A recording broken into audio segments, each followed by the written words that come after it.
You know those people that when Apple used to come out with a new Apple phone and they'd be out the store at midnight? Lining up, camping over. Yeah? Right. They're those 2.5%. You actually want people to go, we have got one of the best things since sliced bread. And they want to shout it from the rooftop. And you identify your little niche submarket. Even in that market, there's only 16%.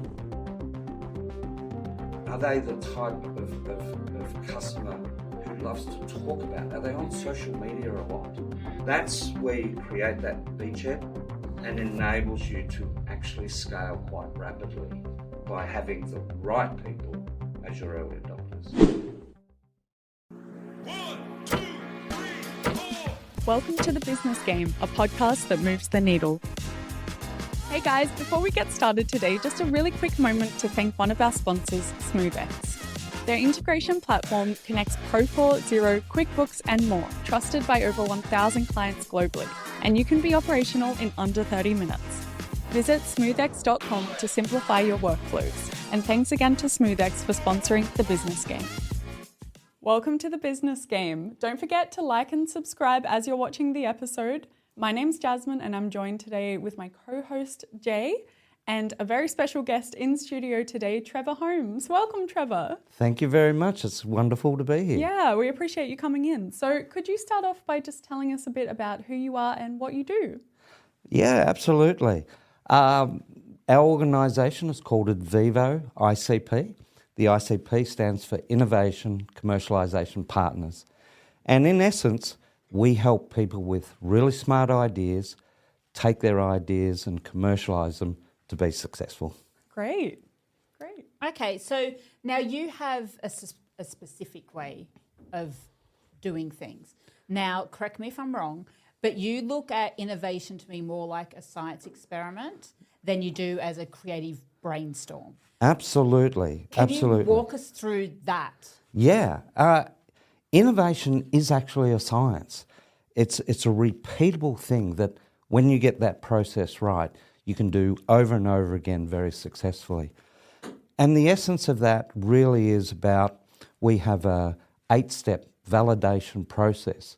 And the concept of that is that when you start off just with an idea, just conceptualise. Who do you think the market is for this idea? How big is that market? What does it look like? What does the commercialisation journey look like? And don't move past that point until you can validate that there's actually going to be market demand for your idea.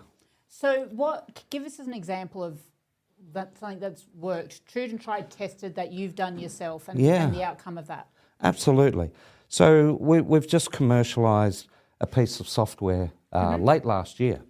And my clients were brilliant experts in the urban design space. Okay. And they had an idea of how to simplify infrastructure planning.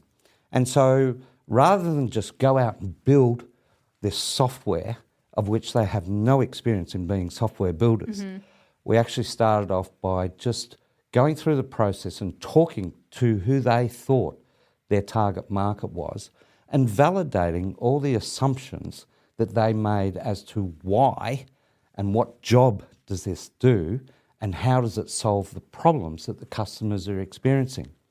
Once we knew that, we were able to then just construct a proof of concept, to put that into hands of what we would call early adopters, get their feedback, because innovation is a learning loop. Yeah. And until you've got those people that are actually doing the job because they've got a pain point that, makes the job how they do it now really difficult. And then from there, once we had the confidence, we invested into the actual software development, but in what we call a minimum viable product, and then put that into the hands of the users.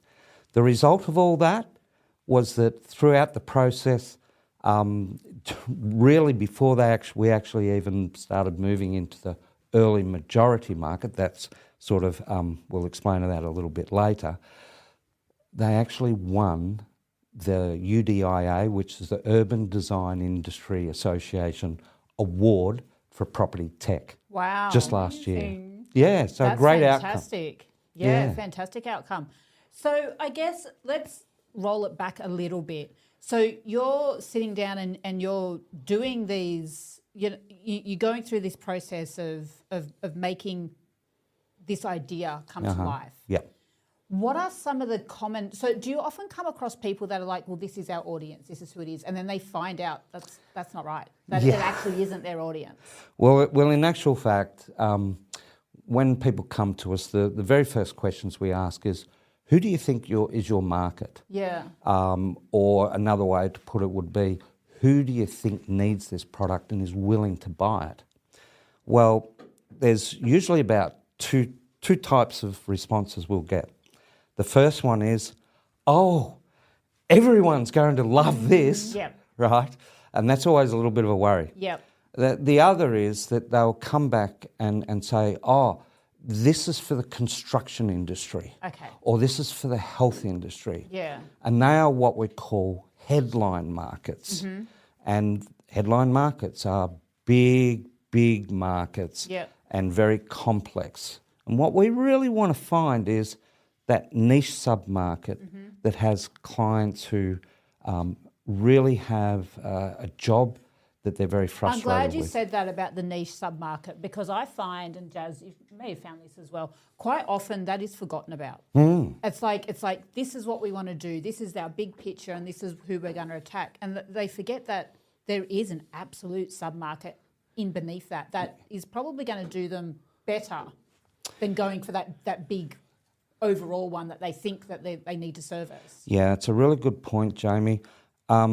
A lot of people, and it's intuitive in all of us, that when we think we've got a really brilliant idea, we want to go straight to the top of the mountain. Absolutely. Whereas innovation really is about taking those steps. You know, we have 8 validation steps, and it's really about being prepared to go on that journey, and in each of those steps, validate that point before moving to the next step. It's like, say, climbing Everest. Yep. You know, you're not just going to go in the one day straight up to the top. Yeah, you've got your checkpoints. You've got along your the way. checkpoints, and they're important to follow, because if you don't follow them, that can be quite serious for a hiker. In regards to a time frame, so let's stick with the software company that you mentioned earlier. When you start this process with them, so they've come to you, we've got this idea. What is the time frame of how you work with them? Yeah. The answer to that is one that is not going to please you. It depends. Yeah, I knew you'd say that. It does. It really depends on the complexity of the idea. Yep. Physical products and software products. You know, for example, if you take Airbnb, they were able to validate their idea. Do you know how? How? They actually advertised a blow-up bed in one of their friends' apartments, and they had lots of demand for people who just wanted a room for the night and a bed somewhere to sleep. And that was their proof of concept. Wow. Yeah. So even places like Dropbox, Yeah. they didn't have a product. They put it out there to say, this is what we do. They had 70,000 sign-ups Yeah, that's great. before they had a product. So on that, I'm going to guess, are not the norm that it works like that. No. Where they've got demand, but they don't actually have their product yet. So how? I mean, I don't need to know how they did it. We all know they did it, Yeah. and they've done it very, very Yes. well. But to what detriment is it for other businesses to think that, we could do that too? I don't think it's about detriment in regards to being able to validate the demand, and that's all those cases were. You've still got to build it, and you've still got to go through an iterative and agile process to build, whether it's software or working with industrial designers for a physical product. Yeah. But one of the very important things is, first of all, to understand, is there a very specific customer out there who has this job that they're trying to get done, in which they are very frustrated and it's a real big problem for them as to how they get that job done now. And that's a real signal that there is potential Yeah. to be able to solve that problem where there are people who are willing to try anything because they're so frustrated with Okay. that problem. Trevor, there's a bit of an elephant in the room. It's not actually an elephant, No. but it's It's making me almost. hungry. You've got a sweet tooth I there. do. We discussed this before. This would Okay. be breakfast, lunch, and We dinner might for break me. the seal a little bit later. Yes. Tell us about the jelly beans, Tell you about the jelly beans. because I'm intrigued. I mean, I Okay. know bits. You know but bits, I, yeah. I want to know from the man. It's a metaphor. Now, as I explained before, we have customers who see their solution in being in markets like health, logistics, manufacturing, construction. The big jar here with all the coloured jelly beans represents one of those headline markets. Okay. And all the different colours in there are representative of the type of customers, all who have different wants, needs, what they value and what they care about. Now, for this metaphor, what we're proposing is that the green jelly beans represent a small niche market, usually at the lower end of the market. And therefore, your job as an innovator is to be able to identify what are the common jobs in amongst all the green jelly beans, the lower end. Yep. What are their common problems that they're actually experiencing? Because if you can extract, so if you're going out to the market and you're saying, hey, we've got this fantastic solution, well, guess what? The blue ones, which might be the big corporates, they have very different wants, needs, values, and what they care about than the green ones. Yeah. They're going to be much more sophisticated. The procurement process will be much, much longer. Yeah. It may burn you out before you even make your first sale. And so what we highly recommend is to find that sub-niche market or the niche sub-market Yep. within the construction industry that those customers do have those common jobs they're trying to get done, common problems. Now, if we take someone like, we might know a brand called, say, Xero. They did not enter the market with a full, complete accounting No, they package that was didn't. in the cloud. Yeah, they didn't. It was actually solving a problem for very small tradespeople, as I understand it, that just wanted to know how much cash have I got in the bank today, what bills do I have to pay, Yep. and what's left over for me. Yeah. And they were so frustrated with, because they're not accountants. So what did Xero build?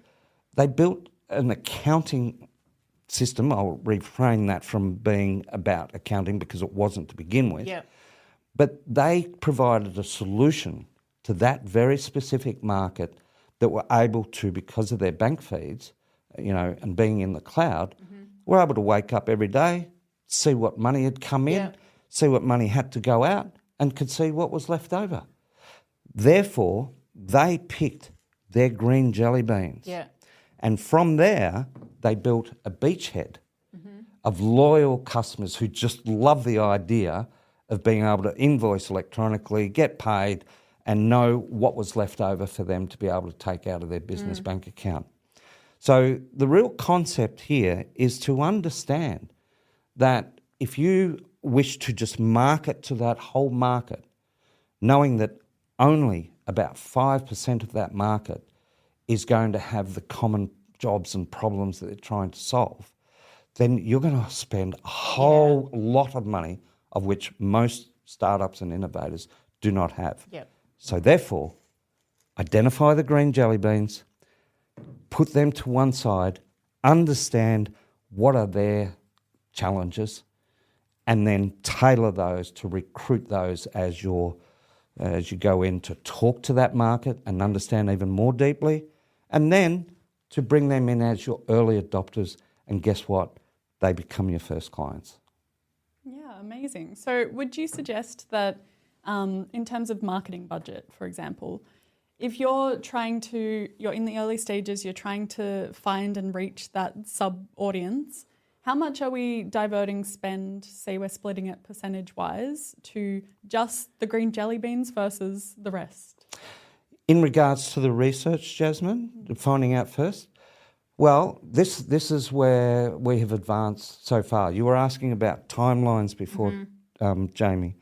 Now, the traditional way that we would research those markets is we would go through lists within that industry. So let's say this is construction, but we've identified it's the plasterers who really need this because they have a problem getting this job done. Well, then, we would go through lists. We would look up phone books. We would look up and Google and all those sort of things and try and hope that we're actually targeting those customers. Now we use AI. Yeah. I mean, we have an AI tool literally where we do a 3-hour workshop with innovators, and we're able to start with construction, hit a button, and it pops up all the submarkets. Wow. We go, oh, it's off in that direction. It's industrial construction. Then we hit the button and we have the submarkets of all that. Yeah. Oh, electrical, no. Plastering, commercial plastering. Let's hit the submarkets of all that. And we can drill and we can keep going. We're about to release a platform next week that once we've found that niche submarket, we can now find the companies in there and the people with contacts and so on, and you can just target those people and start talking to them and learning, most importantly, validating the assumptions about what the important jobs are to them and how frustrated they are. By talking to these people, you actually learn whether your assumptions are correct or not. What happens when you've got your company, you've done your meetings, you've found their sub-niche market? What happens when you find more than one? Yeah, that's great, because often our clients' solutions will have 6 or 8, niche submarkets. That could be the case. We often treat our innovators as being the domain experts, usually because they come from those sectors. It's their space. So they usually have a pretty good idea which ones. Now, it's not to say that eventually you're going to be selling to that whole market. Yeah. To be very specific, this is about your go-to market strategy and being very, very targeted. So we would absolutely recommend talking to at least 2 or 3 of those submarkets. But once you've found one, you've actually got validation from those. I mean, we did one on the Parcel product, Parcel.online, which is the infrastructure software that we helped work with, the team there. And I can recall when we were interviewing, which we normally do online, and we asked permission to record it. And I asked one of the interviewees from the Green Jelly Bean about a particular job. How important is that job to you on a scale of 1 to 10? Yeah. He said, oh, that's a 9 or 10. And I said, and so how satisfied are you with that on a scale of 1 to 10 in how you do that job now? Yeah. Well, he just went like this. Oh, my God, it's a mess. Yeah. I can't sleep at night because I don't know which project's running profitably, which one's not, and all that sort of stuff. So, it's so important to at least get across 2 or 3 of those niche submarkets. Now, you may be able to attack all 3 at once. Our preference is to pick one, get early adoption, and to get rapid adoption from those early adopters. And so, it's a really proven formula of how you enter the market. If there was one key signal that you could give advice on for other founders stepping into something, about what to look for as a sign that they've tapped into the correct submarket? What would one be? Yeah, great question. It really is about how they use the product. So once you've developed your minimum viable product, you've got it into the hands of the early adopters. Don't get caught up in compliments. Oh, yeah. Really track what is the output that the customers are using. And a great way to test it is how much pain would the customer be in if we took this away from them? And that's a great way to know.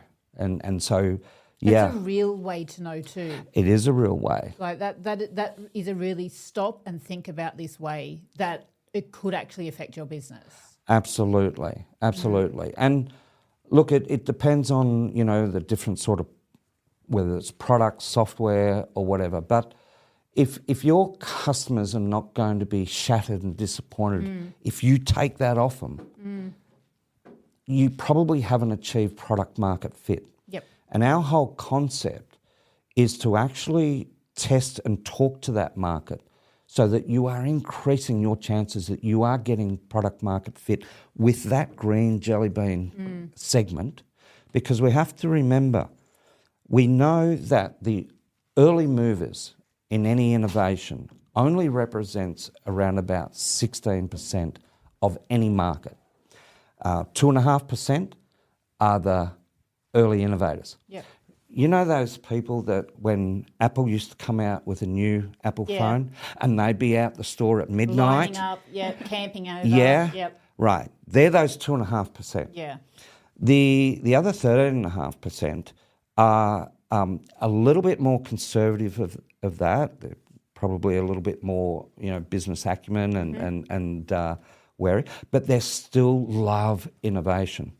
So even when you go from your headline market down into all the niche submarkets and you identify your little niche submarket, even in that market, there's only 16% who will adopt really early and really rapidly. So it is very important to find those people. This new tool we've got, we can actually identify right prompts to scour to look for people who talk about innovation and their own innovations and how far their company is plus.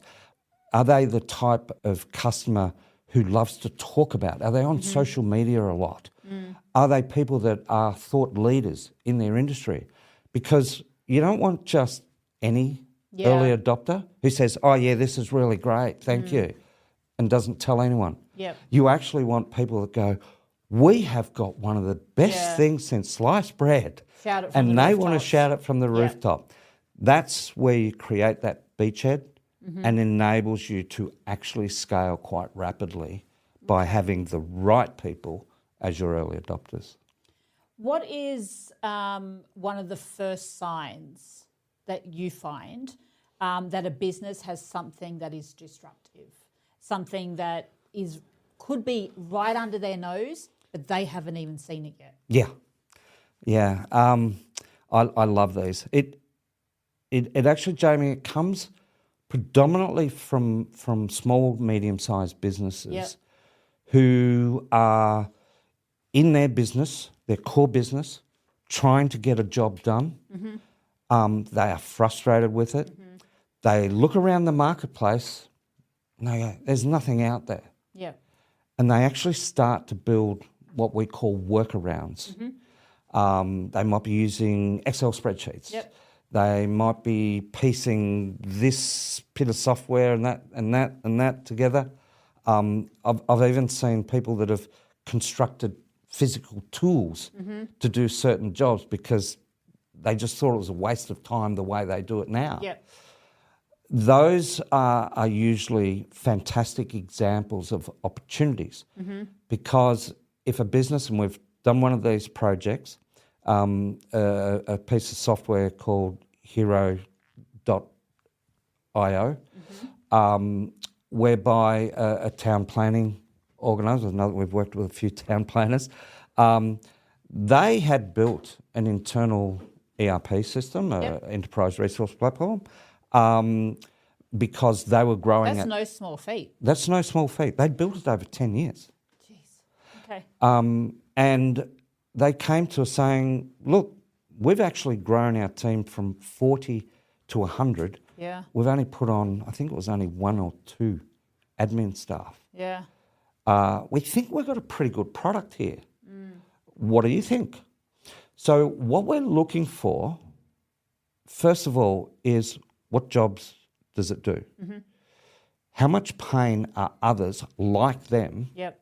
experiencing in the marketplace? And that's where we go out and we actually interview in a scientific way to validate and quantify how important are these jobs and how frustrated are you with how you do it. Now, one of the key things is when you're going into the market entry, I've sort of mentioned, I studied disruption strategy at Harvard Business School under Professor Clayton Christensen, and his concept, or his theory, which has been very much proven, is that you enter the low-end market with disruptive technologies. And so with these guys, they had built, obviously invoicing, timesheet management, project management and so on. But we identified that the people that were in the most pain were in that 20 to 25 employee range. They were at the 100 employee range. Now, when we went and spoke to a few people that were more sophisticated in that 60, does it do this? Does it do that? Does it do this? Do that? Oh, we've already got a system, so it's going to have to be really damn good before we switch. So we went lower into that sort of 10 to 25. They haven't built and put together all their systems. And that's, why they are very frustrated with that. And so the key factors in identifying disruptive technologies does it make it accessible, more accessible to a market? Is it easy and simple? And is it a lower cost to deliver that job? If you can tick those 3 boxes, then there's a high probability that what you've got is disruptive. And when we say disruptive, we're not just saying, it disrupts a few of the other competitors and so on. We're actually saying that it will change the entire supply chain. Yeah. Let's take, everyone knows Uber. Oh, yeah. Right? Oh, yeah. Now, I won't get into the technicalities around disruption there, but, you had a system whereby, taxi drivers, they would pay hundreds of thousands of dollars for a license. Who did Uber target? Was it the end users, people who use taxis? Or was it the people who could make a few extra bucks with their own car, going to uni, I need extra money? That's who they went for. Exactly, exactly. And so, again, you look at Canva. They created what a tool. a drag and drop Yep. problem solver for non-designers. Now, if they had have built everything that they've got in their vision and gone out and competed against Adobe, Yep. smash. Yep. They'd have been smashed. Absolutely. And this is one of the critical things about disruptive technologies. And we know statistically that if you go head-to-head with a big, powerful incumbent in that marketplace, you have less than a 14% chance of success. Yeah, okay. However, if you pivot and just go for the green jelly beans, Yep. the incumbent looks at what you're doing. The green jelly beans, they're not profitable customers Yeah, to them. whatever. Yep. So it's like, they're not relevant to us.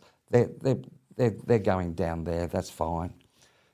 Would you like me to share a classic example of that one? Oh, yes. Do you Feel know? like we're getting inside gossip. I know. Not really. Do you know of a brand called Hyundai? Oh, yeah. Okay. I was only only talking about them the other day. Were you? Interesting. You say what you are going to say, and Okay. I'll see if that's what I was talking about. So this has been our take on it. When they came into Australia, they came in with a very, very low cost, basic product. No one knew the name. Was it the Excel? came in I'm with? not sure which model it was, but it was really raw. She was raw. Yeah, She was basic. I think from memory, it was only about $4,000 or $5,000. So this is Yeah. back in the late 80s, early 90s. Yeah. Did they have cars then? They did. Get out. we did, Jazmyn, even back in the 70s. Leave. But so they came into the market. Now, who did they target? Did they try and compete against the customers for Holden, Ford, Mazda, Toyota, and so on? No. They went to the non-consumer market, people who had never bought a brand new car in their life. So, sir, you can go down the street to the shonky second-hand car dealer down the road, spend $5,000 on a car that might only last you a couple of weeks, and then he's gone. Yep. Or you can have a brand new car. It will get you from A to B, and it has a 3-year warranty. And very importantly, when you get into that car, it smells Yep. like a brand new car. Yeah, that new car smell, which Absolutely. is so important. So this is the accessibility part. People who had never considered buying a brand new car, all of a sudden they had access to a brand new car. Did they care what brand it was? Nope. Did they care that, some toffee people might go, oh, look at them in that piece of rubbish. So it gave them the beachhead. And then over time, and this is how disruption strategy works, over time they improve that product. And then once Hyundai came out, I think it was with the iX35 or something, SUV, and it looked very much like a Holden Captiva. Yes, it did. And that's when Holden went, because at first all the companies, these are a piece of rubbish. They're not going to last. As a Craptiva owner at the time, I was like, what? I should have gone to Hyundai. Well, this is the thing, is that once they had built their sales outlet, their maintenance outlets, then they were improving the product. And this is what catches the incumbents off guard because, let's face it, big incumbents are arrogant. They don't feel threatened until they're actually threatened. Yeah. And that's pretty much how disruption works. For those that wanted to know, 1986, it was the Hyundai XL. There you go. Thank you for clarifying That's that. okay. I needed to know for my own. It was going to irk me otherwise. Yeah. Yeah, it's interesting, isn't it? And that wasn't what I was speaking about the other day. Okay. But it was along those lines, but with Daewoo. Yep. But yeah, sorry, I could talk about cars all day, but this is not a car show. We need a This second is a podcast. business show. Yeah. It's a good example It is. of market entry. Yeah. They were very clever, and look at them now. Oh well, you got Where the all the same Holdens, thing, where all the Fords being manufactured in Australia. BYD. Yeah. They snuck in. Yes. Now all of a sudden they are taking a market share. Absolutely. Same thing. Yep. Very much so. Would you say that if a company has a really large budget and they could afford to kind of capture a larger portion of a market, would it be wiser for them to still start small with the smaller audience, or is there less of a risk or potentially like a larger benefit if you have the budget to do it? Yeah, it's a really interesting question, Jazmyn.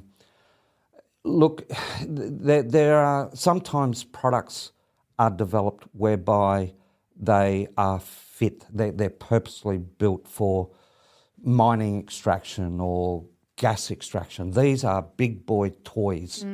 It's not as if you can go to the low end market and say, hey, we've got this amazing autonomous vehicle that can go down into mines and do all this work and come back and the low end of the market's going, yeah, sure, I've got a couple of million in my back pocket. Yeah, let me just pull that out. Yeah.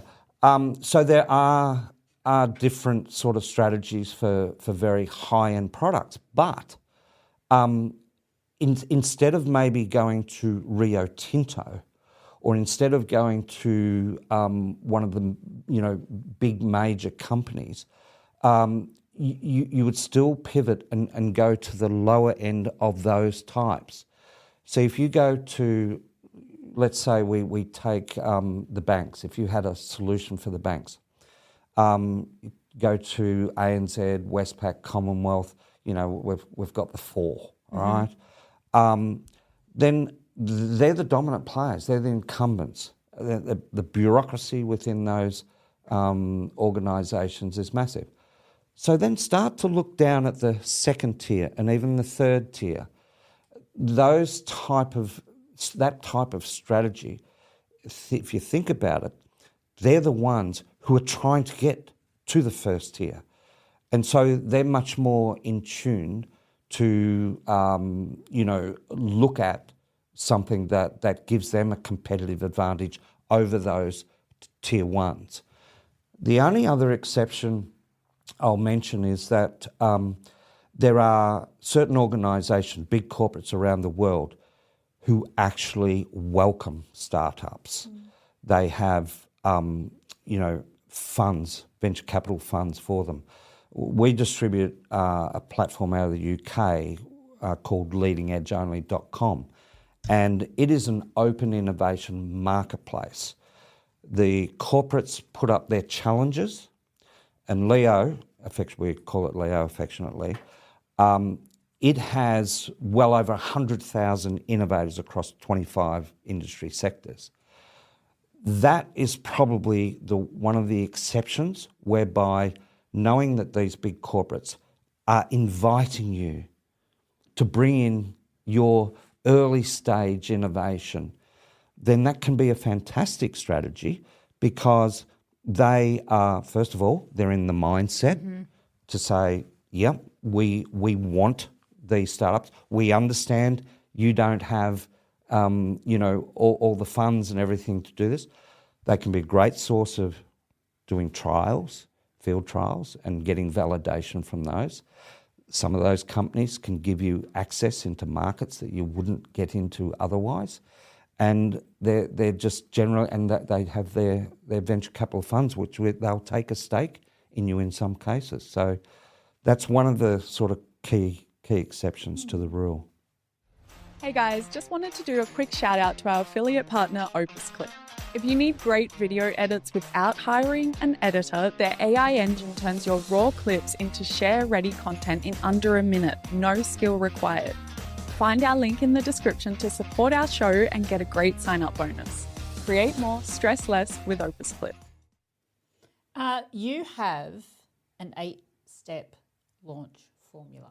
Correct. Can you talk me through that?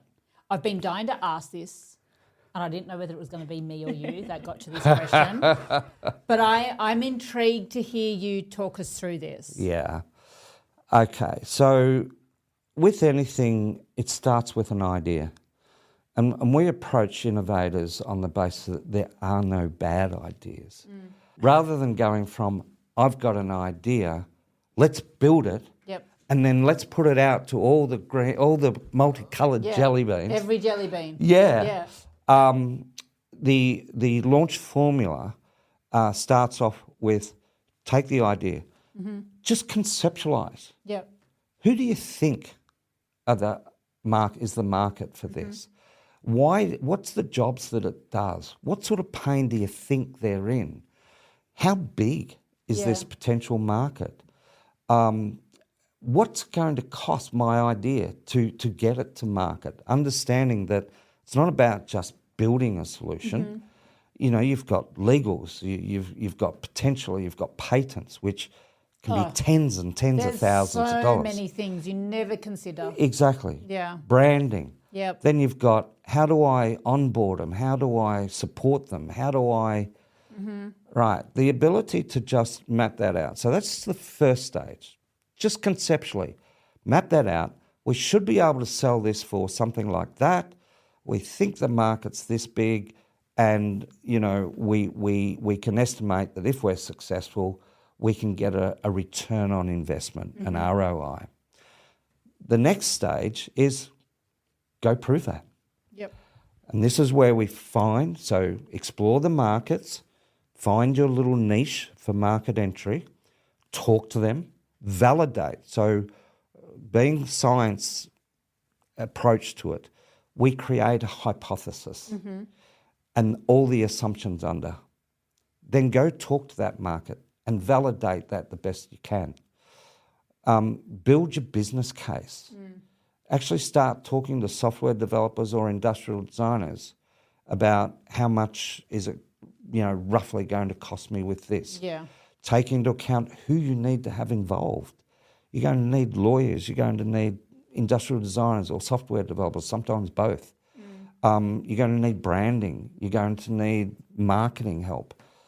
We do see often that a lot of the innovators have spent 95% of their budget on the product, Yeah. and then they go to launch, We got we nothing haven't got left. anything left. Yeah. Right? So that's the business case is the second stage. If it's really technical, sometimes you need to get proof of concept, right? Patch things together. We're doing one at the moment where the industrial designer is literally using stuff off the shelf that solves a certain problem. Yeah.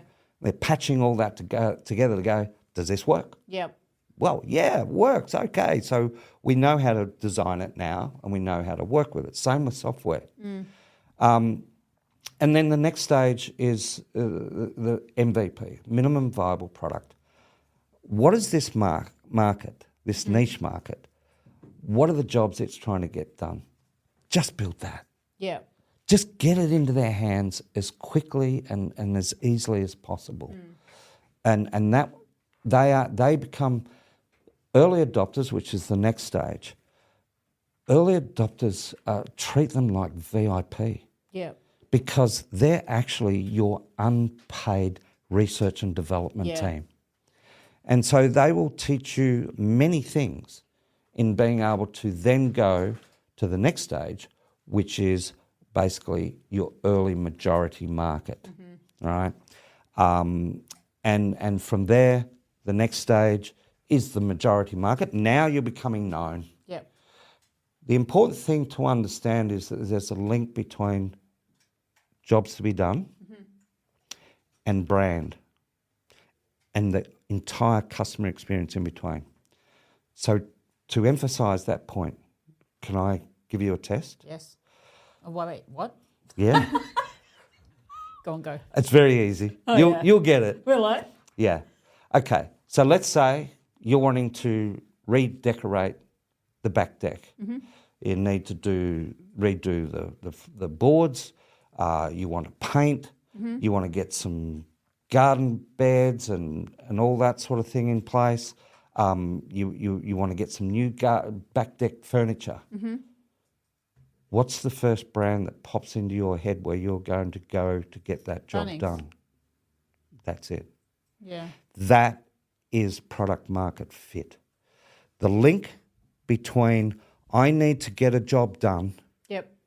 what tools, what products do I have, and what is the brand that's going to help me do that? And you think about any purchases you've made where you've got a trust in a brand, where you've thought, I'm going out to a function, I need a Yep.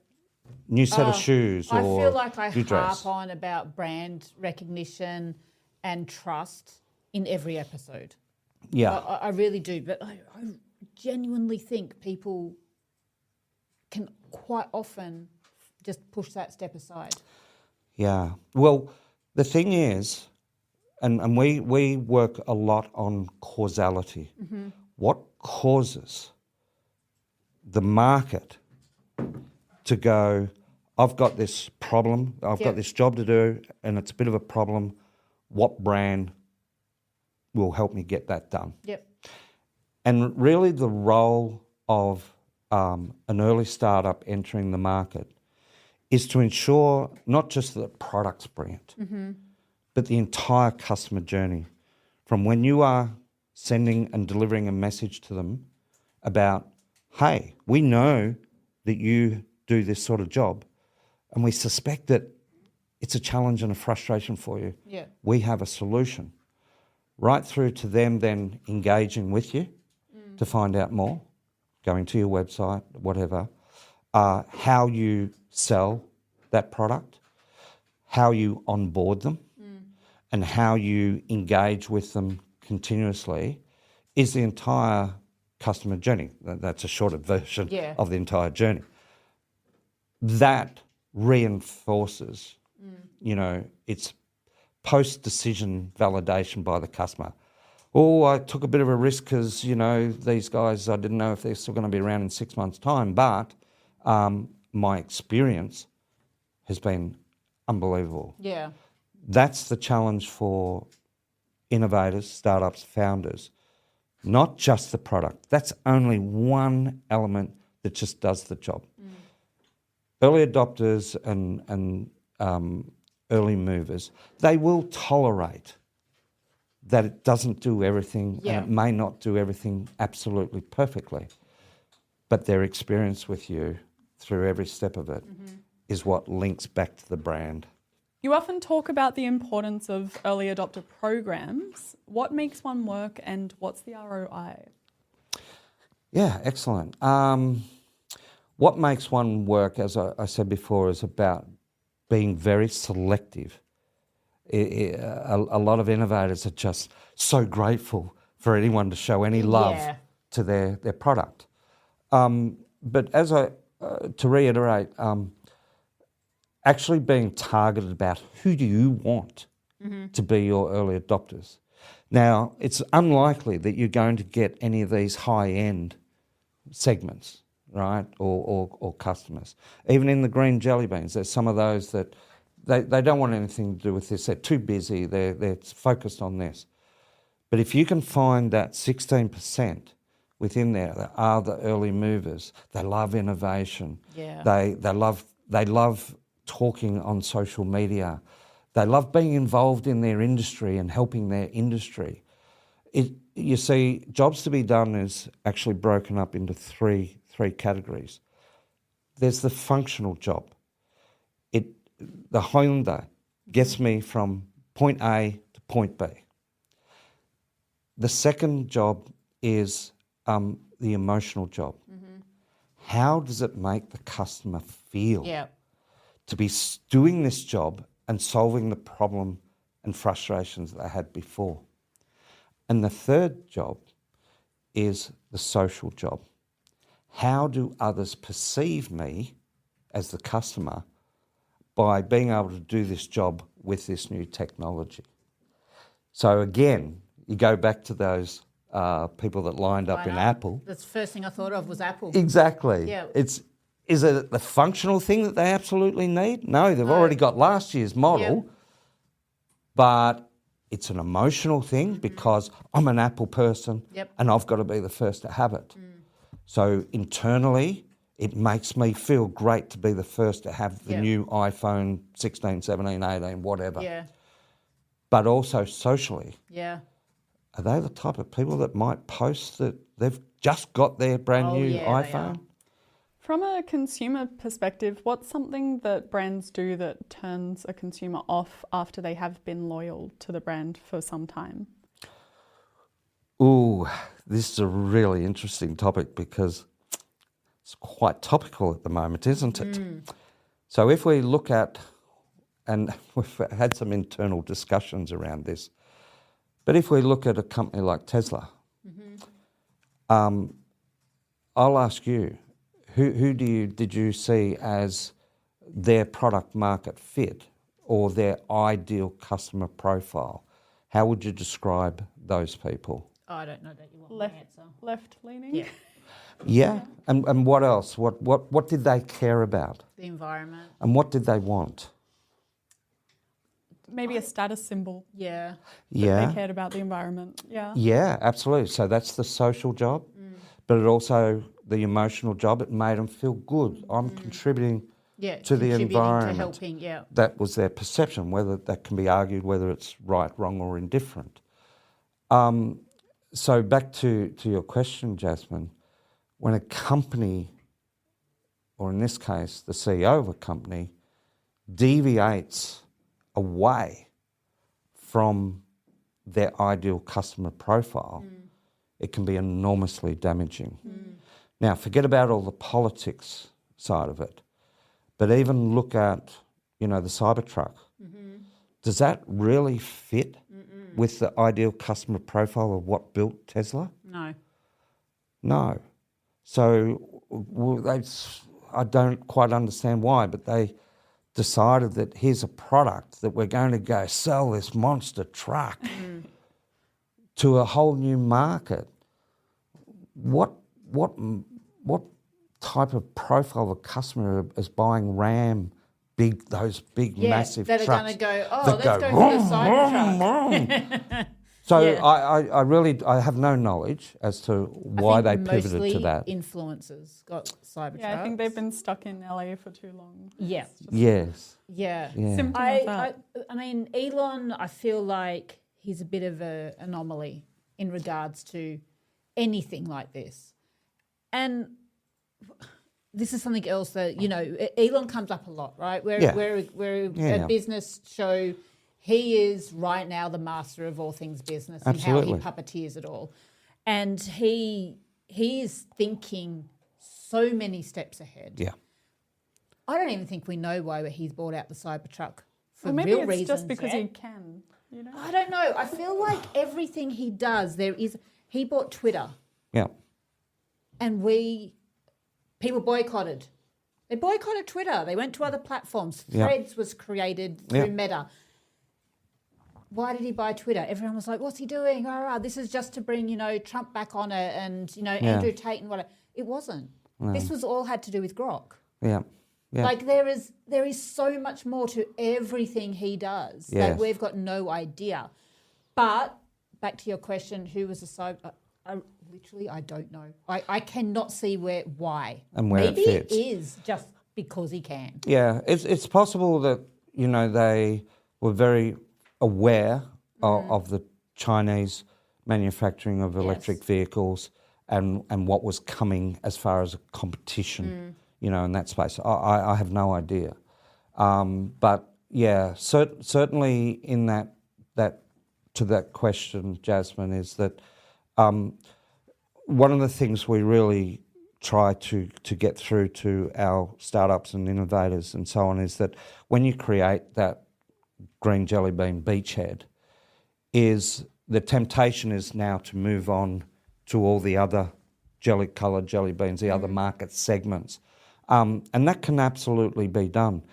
But one thing I really try to get across to our clients is that don't leave that beachhead behind, because they are really your grounding, first entry and all that sort of stuff. And it's very simple to create other products that are different versions of what you've got for this, for other segments in the market. In actual fact, that's how you scale rapidly. Yeah. So I guess also something that comes to mind there, just thinking about large companies that have sort of maybe fallen off and then been able to climb their way back into the hearts and minds of their people, is Kmart, right? So it basically dropped off the face of the planet for however long, and now it's back with a vengeance, and Big W's struggling. Yeah, Yes. I mean, Kmart's almost got to like this cult following. Yeah. Yeah, it's interesting, It's isn't it? incredible how they've done that. What do you think was the strategy behind being able to sort of make that resurgence? Because I imagine, once companies hit that point where it's all on the decline, it's... Yeah. I'm definitely not an expert in retail environments, but I imagine that from their research, they found a lot of disgruntled customers who were trying to get a job done, whether it's functional, emotional or social, and weren't being satisfied with what was accessible and available to them. from what I know about Kmart and their resurgence, it seems that they have really re-engaged with those customers so that they are now thinking, oh, I need this product or this product. And my experience now in going into a Kmart store, from the advertising right through to going into the stores, being able to find what there's the qualities and the pricing is all encompassing. And therefore, yeah, it's sort of rebuilt this cult. Can I ask, back into though, that. it's because it's interesting, Big W has kind of almost tried to mimic this strategy to keep up, Yeah. but it doesn't seem like it's working. So No. why can it work for one brand but not their competitor? Do you remember Masters? No. Masters came in as a competitor to Bunnings. Remember the blue Masters stores that were mimicking Bunnings? They didn't. Oh, they Clearly spent forgettable. they spent billions Really? to try and compete with Bunnings. I think one of the key things there, Jazmyn, is that people are quite loyal to brands that they feel connected to. I'm not a brand expert, but I really do continually go back to what's the basis of competition. How are those brands competing? And I think consumers are quite versed in understanding what they like and what they don't like. And, you know, there are those that, you know, have their loyalty to the one that's given them those jobs and that satisfaction. Prying those away by mimicking is not really a successful strategy in most cases. Is it that the consumer feels like they've already got the problem solved here, so they just needn't bother? Or Absolutely. do consumers feel slighted in any way by the other brand? I'm not sure I can answer that one for you from a branding perspective. We've got we use, you know, probably one of Australia's best branding guys out there. He'd be fantastic at answering that question. But I guess my perception and way of looking at it is people. Professor Clayton Christensen in Disruption, he talks about how people hire products to get a job done, which simply means rather than thinking that I buy something, if there is a more accessible and easier, simpler way to do it that costs me less, then people will hire a new product, particularly when they don't necessarily have any brand loyalty or they become disillusioned with the product that they have trusted for so long. You know, let's look at Google and Microsoft and all this, and we would look at the values of those companies and say, oh my God, they'll never be disrupted. Look at Blockbuster, Oh, yeah. right? Rest in peace. Rest in peace. Now, you know, the funny thing was, as I understand it, Netflix actually approached Blockbuster to say, hey, would you invest in us? Yeah, and they wouldn't. And they wouldn't. Yeah. But the interesting thing was they saw it as a threat to their business model. Blockbuster wasn't about hiring out videos. It was a property investment model because all their franchisees rented their stores from Blockbuster. So it was a property model. Now, Interesting. when- I actually didn't know that. yeah, you know, don't take me, you know, for absolute granted on that, but the point is that's my research has shown that really that was the cause of them not being interested, because this thing that could disrupt them would take away their business model in regards to their property. You know, so when we look at sort of things that are about... You're right, by the way. Thank you. It's good to know. I'm rattling through my brain. Oh, have I got that right? Oh, no, have I just dropped that in? I'm sure that's what it said, but it was a while ago when I researched it. Yeah, so the things are, to understand, and this is where incumbents are fallible from startups and innovation.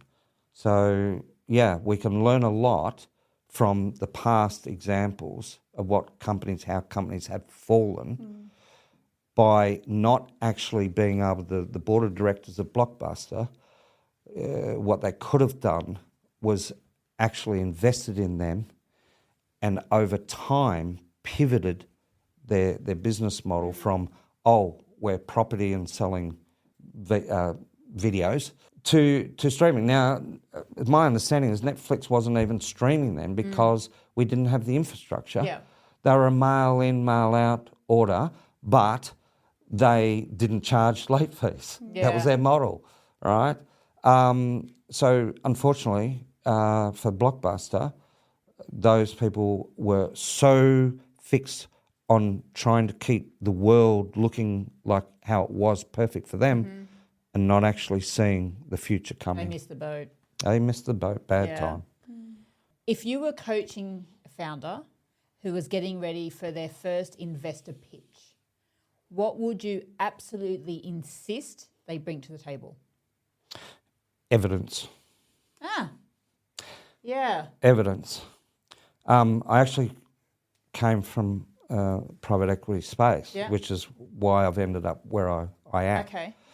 And part of my role was to review all the pitch decks that came in the week before. And basically, as soon as I saw a line where this industry is worth $10 billion, and if we just get 2% of it, Yep. we're home. Straight to the bin. Yeah, okay. Whereas if I was able to see that the research has been done, we've actually spoken to the market, we put a real MVP out there, a little bit like Airbnb, right? And we got this feedback. I love videoing our qualitative research because I can actually put that together in you're in the film, is it called a showcase reel? Oh, a yeah, showcase sizzle reel? reel or something. Yeah. So I can take segments of that and show it to investors where they can actually see this guy going, oh my God, it's a mess, I'm in trouble, this is painful, I can't sleep at night. That sort of validation of traction and demand is gold to investors. This is a little segment we like to spring on guests. Yes, okay. It's rapid fire questions, so we need your most immediate thought delivered as quickly as possible. I'll try my best. We've had CEOs sitting there sweating, Yeah, well, and I love it. yeah, I'm shaken. Are you? Yeah, I can see you not moving at all. Alrighty. What's one mistake you see every startup making when chasing product market fit? Trying to go to the biggest company in the world and sell their product. Yeah. Lean canvas or business plan? What should a founder start with and why? Lean canvas, because part of being innovation and talking to your green jelly bean markets is about being agile and not fixing in a set process all the way through. Absolutely. All right. What's a tech tool or AI platform you can't live without right now? Our own. Yeah. I'm sorry, I have to fair. say, the ability to hit a button and have all the submarkets come up, understand with our clients to guide us through which is of interest to them and why, what are the jobs trying to get done and all that. We come up with their niche markets in 3 hours. Yeah. And now next week we release a tool that we can find the businesses and people, contact numbers and social media of all these businesses literally in minutes. Yeah, wow. So I think there's so many fantastic tools out there now and it's only going to get better. But yours is the best. Well, yes. Yes. We'd have to claim that. If you could tattoo one innovation principle on every founder's arm, Jaimie wrote this question. I know, can you tell? What would it be? Could you just repeat that for me again? I'm sorry. You got lost in the Yeah. tattoos. If you could tattoo one innovation principle on every founder's arm for them to look at and remember. Yeah. Work off data in order to guide your emotions, not your emotions actually build the data. Okay. I could see that in a nice script. Yeah, nice script Yeah. on here. Yeah, nice. Okay, so Trevor, I've got one last main question for you. We're the business game, a podcast that moves the needle. You certainly do. What is one piece of advice you could give every CEO that could move their needle? Or what's something that you've done in your business to move the needle? Yeah, great question. I'll answer the first part first. In this day and age, as AI enters and is the topic on everyone's tongue, is to actually know and understand how you can improve customer experiences and do it at a faster rate, more accurately, and at a lower cost. Because if you're not, your competitors are. Yep, couldn't agree more. Yeah, wonderful. Yeah, and in the second part, I really think it was when I was in the private equity space and we tried to raise money for so many companies, and knowing that around 80 to 90% are going to fail, to then have studied disruption strategy, and it was like this massive euphoria of, I now understand why they fail. All I have to do is to reverse engineer Reverse it, that that's right. and build a system that can actually impact, that we can reduce the failure rate. Because every failure, and we've all, in business, we've all been there, in every failure, there's money lost, there's blood, sweat and tears lost. It impacts relationships, it impacts families, and impacts people's future.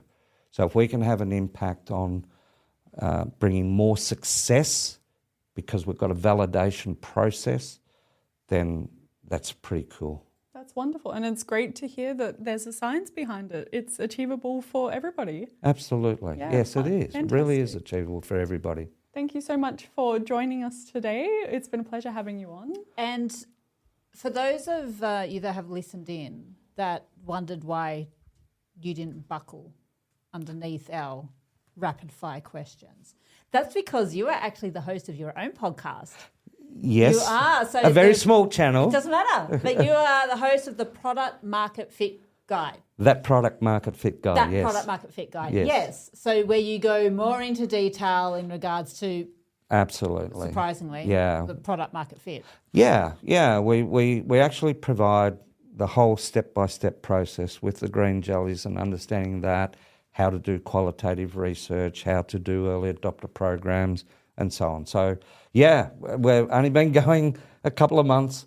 So, You've got to start somewhere. Yeah, You've got to start at the beginning. absolutely. Maybe But we we're having should- fun. Maybe we should tattoo that on people's arms. Start at Just the beginning. start at the No beginning. tattooing anyone's Well, arms, Jamie. either that or start with the end in mind. That's good. Very profound. Well, yeah, I'll have to give that to my partners at Advivo Accountants and Okay. Business Advisors, because that's their motto. Okay, well, I was going to give it to you, but in that case, thank you guys. No, it's good to know. Trevor, thank you so much for joining Yeah. us. It's been great. I will have all your deets down below for Okay. people to contact you. Certainly, they can find us at advivoicp.com. I think what we bring to innovators is just the ability to, first of all, validate whether your idea is commerciable. And don't go throwing tens and hundreds of thousands of dollars into a product that may not actually have any demand Yeah. out there at all. It's been, I've enjoyed myself. I love your show. Amazing. You have some amazing people on it. Yeah. So, yeah, I hope Now to you're see you one of grow. Yes. There you go. How did that happen? Put that on your resume. I will. I will. Okay, thank you so much, and we will chat to you soon. Thank you very much. To help support our continued mission to provide free, best-in-class advice from the world's most compelling business leaders, make sure you hit that subscribe button and ring the bell so you never miss an episode. See you on Saturday. Thanks for tuning in to The Business Game. If you like what you've heard, make sure to subscribe on YouTube and follow us on TikTok, Instagram, Facebook, and LinkedIn to stay connected. A big thank you to our major sponsor, SmoothX, for powering today's episode, and join us again on the next episode of The Business Game, a podcast that moves the needle.